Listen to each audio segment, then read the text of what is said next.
Yan, magandang umaga po sa inyo mga kapudi. So ngayon naman po ay papakita ko po sa inyo kung paano ako gumawa ng beef broccoli pagka walang oyster sauce. So yung iba po kasi naglalagay ng oyster sauce doon. No, ngayon, ang gagawin nating paraan ay pag wala kayong oyster sauce ay toyo at cornstarch at konting sugar po. So ito po yung ating mga ingredients para sa pagluluto ng beef broccoli. So meron ako dito mga kapudi, ayan. Ilagyan ko na rin siya ng carrots para pampaganda ng kulay, pantopping sa ating beef broccoli. At itong stem ng broccoli. Ayan, minsan naman makikita nyo, mabubuo naman siya. Minsan merong sira sa gitna, kutkutin nyo na lang po. Sayang din naman kasi ang mahal-mahal ng broccoli. Tapos ito na po yung mga broccoli. Nilinis ko na po yan. Broccoli o broccoli. Basta naintindihan nyo po, ay okay na po. So ayan. Inisa-isa ko na po siyang in-slice, tapos ayan o, basta pa hinugasan ko po siyang mabuti at nilagay ko sa strainer. Tapos meron ako ditong sibuyas, bawang at konting-konting luya, pantanggal ng medyo anggo ng ating karni ng baka. At ito, magtatoppings ako ng toasted garlic. Ito toasted natin to, ayan. Tapos ito na po yung aking ice cream na flavor ay baka. De, joke lang po. Nilagay ko po siya sa lalagyan ng wigis. Ayan, yan po yung pinakulo ko kahapon na karne ng baka. In-slice ko na siya ng pa-cubes. Ayan, so pwede na yan. At i-pressure cooker ko na, malambot na po siya. So igigisa lang po natin yan. So nandito po yung aking kawali. Pinaiinit ko na po. At ito na yung ating tubig. Kanina pa po yung kulong-kulo, hininaan ko lang. Dahil iba-blanch ko po yung stem, carrots at saka yung broccoli. Yan, hindi ko na po siya isasama sa paggigisa. Pero karaniwan po, pag pambahay lang, ganun po yung ginagawa ko. Iginigisa ko siya or inilalagay ko na lang po pagka yung ating karne ng baka ay kumukulo na at malambot na at naigisa na. So ayan, pakita ko po sa inyo. Kailangan din po natin mga kaputi ng ito. Ito talaga yung pampaamoy. Ano ba tawag? Para maalaman natin na talagang ang amoy niya beef broccoli o beef broccoli. Ayan, itong sesame oil. Di ba nang walang sesame seed, basta meron kayong sesame oil. Kasi ito yung talagang authentic na amoy ng beef broccoli. Ito yung naamoy ko doon. So, ayan. So, ito ay version ko po. Beef broccoli version ko po ito. So, ngayon, ayan, kukunin ko yung excess water kasi titipla tayo ng kape. Ayan, sinabay ko lang po pakulo. At pwede ko nang hiulog yung ating mga gulay. So, set aside ko lang to. Yan. Unahin ko munang hiulog o ilagay itong mga stem ng broccoli. Ayan, nagpapagpasensya na po. Ayan, pakulang ko lang siya ng 5 minutes. Ganun din po sa carrots. So, i-strainer lang natin dyan kasi yan lang din yung tubig. Kaya inuna ko yan kasi yung ating carrots ay kumukulay orange para hindi masira yung kulay ng ating stem ng light green ng beef broccoli. Ayan, ng broccoli. Ayan, lagyan natin siya konting asin.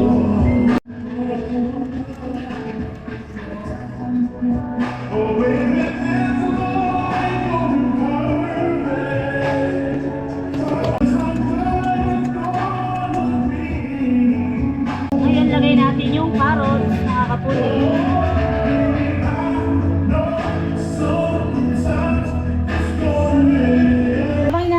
Lumambot yung ating carrots. Ayan, nagpainit ako ng konting mantika para i-toasted natin ng konti yung ating garlic. So ito naman po ay optional, pero naman pwede naman din po kayong hindi mag-toppings ng toasted garlic. So ito po ay version ko lang po mga kapudi. Ayan, basta sa kita na para medyo maliwanag pa. Kahit na hindi pa ganun kainit yung ating kawali, mas maganda ilagay rin natin yung garlic para yung flavor ng garlic ay lumabas at suwawan sa ating mantika. So, haluin lang natin para pumantay yung pagka-brown ng ating bawang. So, dito naman sa kabilang banda ay, ayan, kulong-kulo na yung ating carrot. Aantayin ko lang siyang mag 5 minutes para malambot na malambot talaga dahil gusto nga ni nanay ay malambot ang gulay. So, gawin po natin yun. After po ng carrots ay yung broccoli naman o broccoli. So,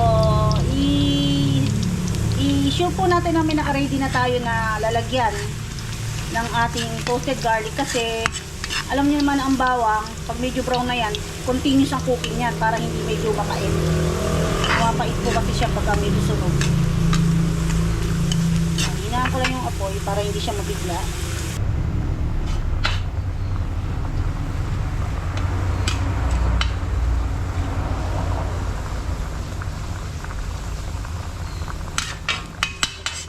Ngayon ay medyo brown na siya. Okay na po yan. Huwag na nating hantayin pa na mag dark brown kasi maluluto pa po iyan. Magda dark pa po siya. So ayan, iaahon ko lang po ito lahat. Bawon natin sa ating mantika. At magbabawas po tayo kasi masyado siyang marami. Dahil yung ating karne ng baka ay may sebong konti.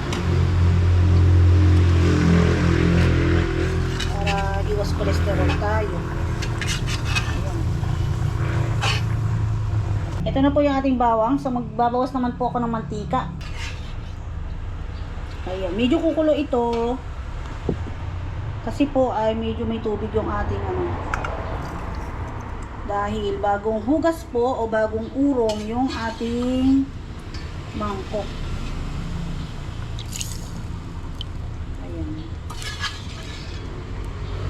Supposed to be dapat po ang ating mangkok ay hindi babasagin kasi mantika nga eh. Kaya lang, yan lang po yung available na nakita ko agad.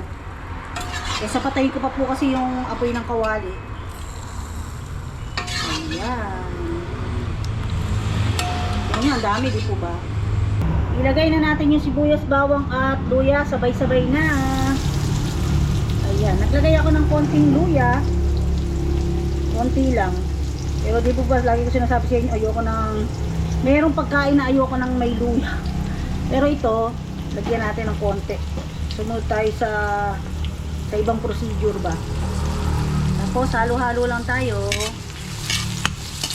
At, mahina naman po yung apoy niyan. Kukunin ko na yung ating mga carrots sa kumukulong tubig. Kita nyo, kumulay ng konti. Ng orange. At, lagay na natin dito yung mismong broccoli. Balik natin sa pinaglagyan niya. Ngayon naman ay ilagay natin to. Tsaka uli natin lalakasan yung apoy. Ayan, lagay na natin yung broccoli o broccoli. Ayan. Tapos lakasan natin yung apoy. Hindi na ako magdadagdag ng asin kasi 2 times na po ako nagdagdag ng asin. Ayan, lakasan natin yung apoy at halu-haluin natin para yung nasa ilalim ay pumaibabaw para even yung lambot niya. Ngayon, ayan, isa na to. Ilalagay ko na yung karne ng baka. Ayan, kasi nyo diba may puti-puti pa. Pwede natin tanggalin yan. Pero kung hindi ko na tinanggal kasi wala naman siyang ganong pats talaga. Para magkaroon lang ng medyo, alam ba yun, masabi mo baka talaga dahil may konting sebo. Ayan, hindi ko muna ilalagay yung pinakasabaw niya. Kaya ko munang magisa yung ating karne ng baka sa sibuyas, bawang at luya. Tapos, lagyan natin siya ng konting toyo. Ayan. Ito po ay pinakulo ko na sa Inisa Mix. Na ginamit ko naman yung sabaw niya na iba sa Bopis. Kasi pagka naman ganyang beef broccoli, hindi kailangan ng masabaw na masabaw unless mahilig sa sarsa yung mga bata. At sarsa sa kanin.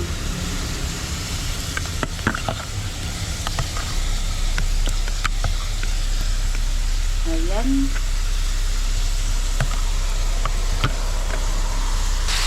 Haluin natin muna ng haluin.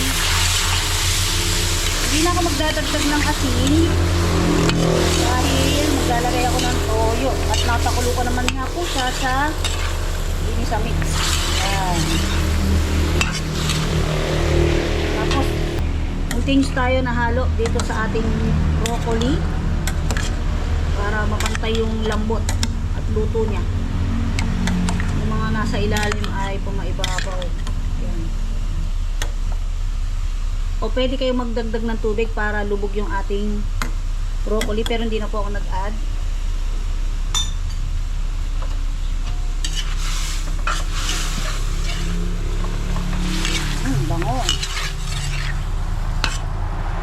natin kung kaya nating i-slice ng sandok. Pag kaya nating i-slice ng sandok ay okay na yung kanyang lambot. Ayan, medyo wala pang power yung aking kanang braso. So ayan, nakat na siya. Malambot na yan.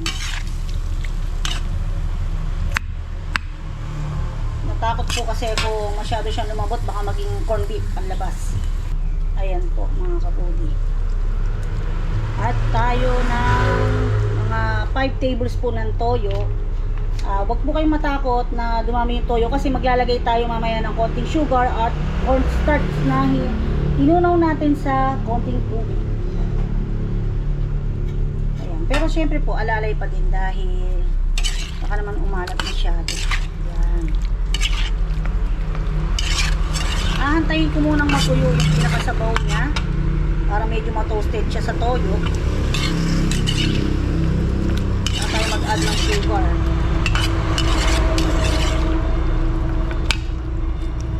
Ayan. Ayan, toasted na yung ating beef at yung soy sauce. Ready na natin isama tong kanyang beef stock. Ayan, lagay ko na. Tsaka natin ngayon pwedeng lagyan siya ng sugar. Gagamitin ko ay white sugar, tansya lang. Pero ito mga 2 tablespoon dahil mas masarap yung manamis-namis na may konting alat. At tsaka ngayon yung ating cornstarch. Pwede po ninyong lagyan ng brown sugar para yung kulay niya ay dagdag maging dark. Pero dahil ang available sa akin ay yung white sugar, ay yun po yung aking ginamit. Natin ng konting ground black pepper. Yan. After ng ground black pepper ay eto, nag-dilute ako ng 2 tablespoon ng cornstarch sa tubig. Ayan. Saka natin ibuhos at haluin natin mabuti para ma-prevent yung buo-buo. At hinaan natin yung apoy. Halo-halo lang at nasa sa inyo kung anong consistency ang gusto niyo, yung malapot na malapot o yung medyo saucy. Pag medyo saucy gusto nyo, dagdag pa kayo ng konting tubig. Kasi sauce pa lang ulam na, di po ba? Antayin lang natin mag-translucent yung ating sauce, tsaka natin titikman kung okay na ba yung alat niya at tsaka yung tamis, para malaman natin kung mag-a-add pa tayo. So ito medyo malapot pa. Maglalagay pa ako ng konting tubig kasi marami kami dito, so mahilig ang mga bata sa sauce. Ayan. So ayan, narinig nyo, umiiyak. Papakulo kasi si Mark Janice ng tubig, magkakape. So doon ako kumuha para mainit na rin siya. Naiiyak na yung anak mo. Ayan, say hi sa mga kapudi. Magkakape po siya. Ayan, wala siyang classes today. Bukas po, Tuesday. Ayan, pinatay ko na yung apoy ng ating broccoli at iaahon ko na siya sa tubig. At sa mga gusto naman din na ayaw ng hot cook nito, pwede pakuluan niyo po ng mas matagal or pwede niyo maisama pa sa beef na pinakukulo natin sa sauce kung sakali. So yan, para sa akin ay okay na yan at ang ganda ng kulay niya. Isasama natin siya dito, pero igilid natin yung ibang gulay para madali natin siyang iset sa ibabaw ng ating karne ng baka. Ayan, kumukulo na siya, hininaan ko lang yung apoy at magdi-drizzle na ako ng sesame oil. Ayan, para kulang yung pagiging beef broccoli niya kung walang ganito. Ayan, actually tinatoppings naman po nila yan ng sesame seed, toasted sesame seed. Kaya lang, pwede naman na wala. Meron ako dito black kasi kaya lang ang pangit tingnan, para bang merong buhangin, ganyan. So ngayon, huwag natin i-overpower yung ating sesame oil kasi mapait siya. At kaya ko sa huli nilagay, nawawala po yung pagka-aroma ng sesame oil sa katagalan. Uy, ayun, mamoy na oh. Ngayon, titikman ko naman siya sa ibang malaking kutsara kung okay na yung flavor. So ayan mga buti, titikman ko kung okay na siya. Yun, tama na yung tamis at alat niya. yung gulay na lang yung ilalagay natin. Yan, sabi ko nga, tama na yung ating lasa o panlasa. It's time na para set na. Hindi ko na siya i-plating mga kaputi, dito na lang. Pasensya na kayo kung hindi presentable. Kasi ganun din naman, mamaya sasandukin din nila. Sayang naman yung plato, huhugasan ko pa. At para makatipid tayo sa sabon at saka mga hugasin. Ayan. Ngayon, tuluyan na natin patayin yung apoy. At ilalagay ko na tong carrots. Marami-rami rin po pala yung carrots para naman hindi puro baka lang. Ayan. Para mayroong cleansing ang ating intestine.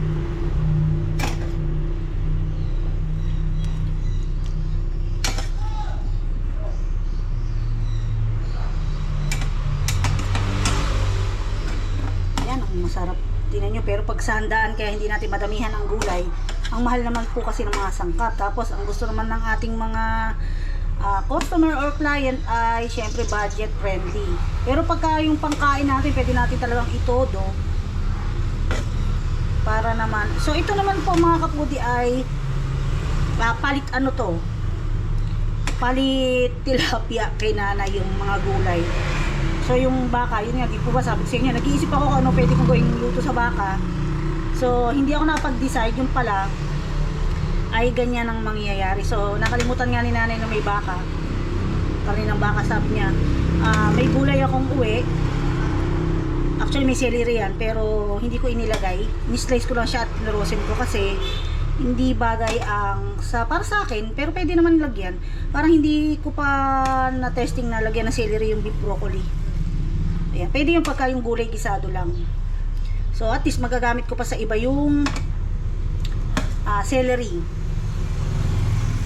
Yan. Uy, gandang tingnan kung maraming gulay, di ba? Halos hindi na makita yung baka.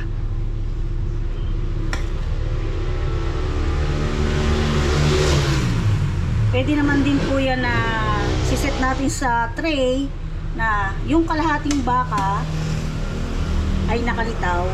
Yung kalahati ng tray ay baka ang nakalitaw at yung kalahati yung mga gulay. Nakahilera yan, di po ba? Nasa presentation na lang. So dahil ito naman kakainin na lang din, ganyan na lang, itappings na lang po natin. Huwag na po natin gawing komplikado. Ayan.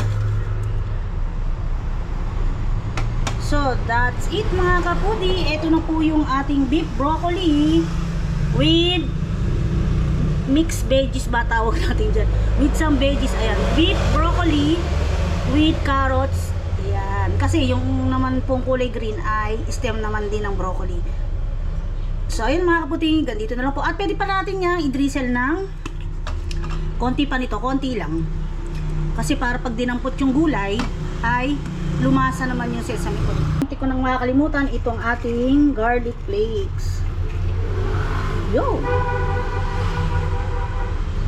Ayan, pampasarap. Para garlicky ang flavor natin. Ayan mga kapudi, kain na po tayo. At ayan, pakita ko po sa inyo, titikman ko na may konting karne ng baka at gulay. Ang lambot na niya mga kapudi. Oh. Yan gusto ko, parang may mga litid-litid kaysa sa karning-karni. Ayan. Ayan, tikman natin ang beef broccoli. Sarap. Ang lambot ng baka. Ayun o. Hindi ko sana yung ano lang, nilinan ko lang ng dila ko naghiwa-hiwalay na siya. So ayan mga kaputi, testingin nyo din po sa inyo kung gusto po ninyo. Yan po yung isang way na hindi natin kailangan ng oyster sauce para sa beef broccoli. So pwede rin naman kasing toyo lang. Pero dahil kailangan natin ng medyo masaucy, kaya pwede natin siyang i-add na cornstarch na may konting tubig. So ayan po mga kapudi, sana po may natutunan kayo ngayong araw na to. Salamat po. At ayan mga kapudi, nakarating tayo ng munisipyo. So ngayon ay inaantay ko lang po yung bilas ko. At yun, tutulungan niyo po akong kunin yung mga solicitation letter na binigay ko.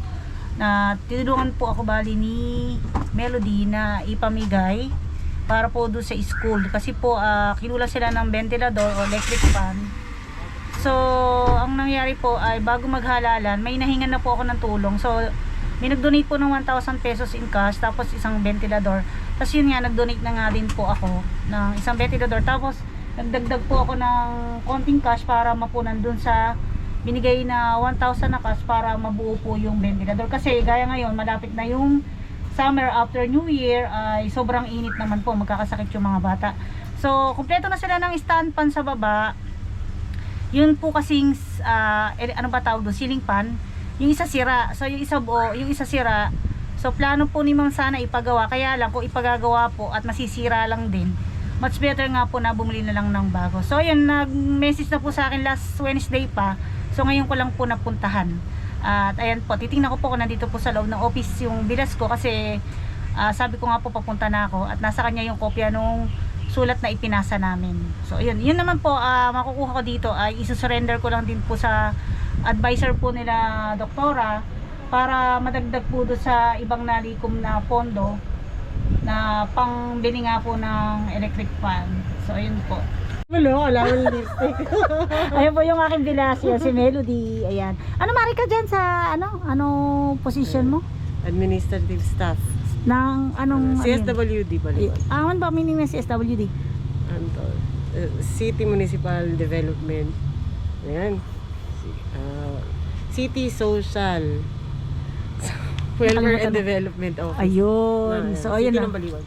Sige, pupunta muna po ako dahil meron siyang ano ba tawag doon? Client ba tawag doon? Ayun. Pagkatapos po nun ay sasamahan niyo po ako. Mare. Meron pang Hindi, nagluto lang ako. Tas ani lang yan yung saging. Oy, natatano ko yung mangga. Meron 3 piraso. Hindi uso kasi mangga ngayon no? Tara. Ayan, tatambay lang naman ako dito. So ayan, papasok po muna ako dito, tapos mamaya update ko po kayo. Ayan namumulak lang yung mangga, may 3 ng bunga. Kasi medyo nangangasim ako pagka nakakita ko sa Facebook ng mangga na may sili tsaka asin. Ayan, ito na po mga kapudi yung tulong po ni Konsyala Bang. Ayan, ayaw po magpakita ng magandang binibini dito sa gilid, wag na natin pakita. Buksan mo na Mare, para may katunayan tayo kung magkano. Ako talaga pinag-book. I-upload kasi nila sa YouTube din, pero ito sa school naman. Ayun, wow! Thank you po, Konsyala Bang. Ayun. So ayan, ngayon, didiretso ko rin yan sa school ngayon kasi uwi naman nila ay 3:50. Kaya sakto pag uwi ko, dadala ko. Ayan, thank you Maria, kasi siya po yung katulong ko na ilapit yung mga sulat sa mga konsyal ng bayan. Para sa ventilador sa school. Ayan, nandito po tayo sa 3rd floor ng munisipyo. Ito po ay mga office ng mga konsyal ng bayan. So natuwa lang ako kasi yung mga picture ng tauhan yung nakalagay dito sa Christmas tree nila. Ayan. Hindi, sinabi ko ngayon eh. Ito nga yung solicitude. Di ba? Ayan. Ito eh. Ganda po. Papiyaw lang po. 1, 2, 3. Ayan, okay. Ayan. Ito po kaibigan ni Melody, pang number 5 na konsyal lang, Barangay Solibat. Pinagbarilan po. Ay, pinagbarilan pala, sorry. Ayan, congrats po. Pang-5, ang galing. Kasi ito, sila po yung, ano tawag sa inyo dito? Information po kasi ito, ma'am. Ayun. Social lang ngayon ng Baliwag, meron ng information. So ayan yung mga magtatanong para i-assist nila. So Mare, saan tayo? Tayo hanapin natin. Ay, congrats sa iyo ang galing mo. Thank you ma'am, thank you. Ayan, salamat sa magagandang na to. Ayan, pabalik na po kami at maraming salamat kay Melody. At tinulungan niya ako kasi iba pa rin talaga yung pag may backer. Naglaan siya ng oras para samahan ako. So, ibabalik ko na siya sa kanyang opisina. At susundo kasi ko kay doktora mamaya. Ayan, kayo naman malapit sa inyo yung merienda rito. Yan. O paano Mare, tutuloy na ako, hindi na ako magtatagal, hindi na ako makistorbo sa'yo. Pagka na lang, message na lang kita uli, No, oy, salamat. Baka may shoutout ka. Wala. Ayan, Mali po pala mga kapudi. Samahan niyo po pa po ako na iabot po kay ma'am tong pera. Direct ko na po doon kasi mag-uuwian na rin naman po sila doktora. Ayan, para fresh from the municipal office. O, ayan. So, ayan po, paantabay na lang po. Ayan, pauwi na po ako mga kapudi. At ayan, maraming salamat po sa patuloy na panunood. Ingat po tayo at God bless po tayong lahat. Bye-bye. Thank you po. Ayan, pa-drive na tayo pa uwi mga kapudi. Ang daming tao sa sa munisipyo.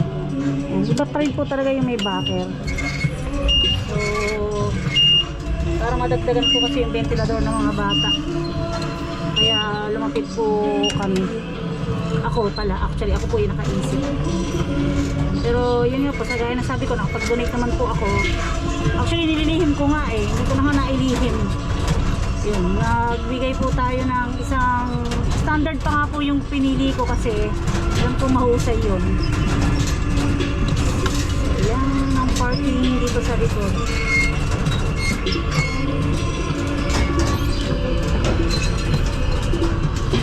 Kita ko sa inyo yung likod ng ating munisipyo ng Baruog.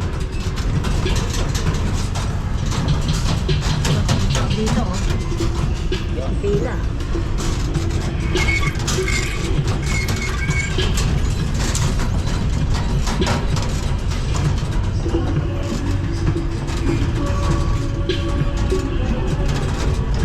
Kasi naawa ako nung mga nakaraan kasi di po ba mga nagkakasakit yung mga bata. Ngayon meron pa rin. Actually kaya po hindi nagkaroon si doktora ng perfect attendance. May absence siya na half day.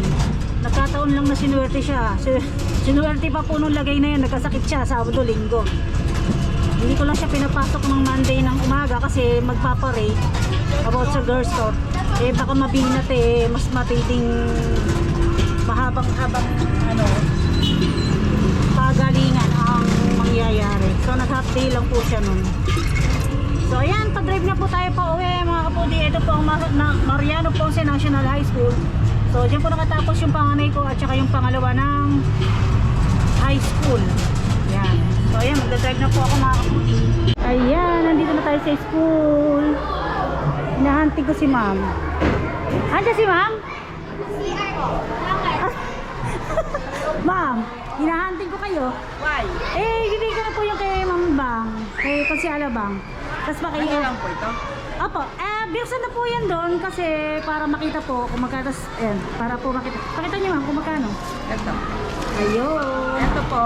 Thank you po kay Konsehala Bang and Paria. Opo, yung iba po, Wednesday and Thursday daw po. Thank you po ma'am. Thank you po. Thank you po. Ma'am, pwede ba uwi? Wala naman yata kang ginagawa. Magdadamo ba kayo? Very good yan. O, paano? Uwi na ako. Babalikan na lang kita. Anong oras?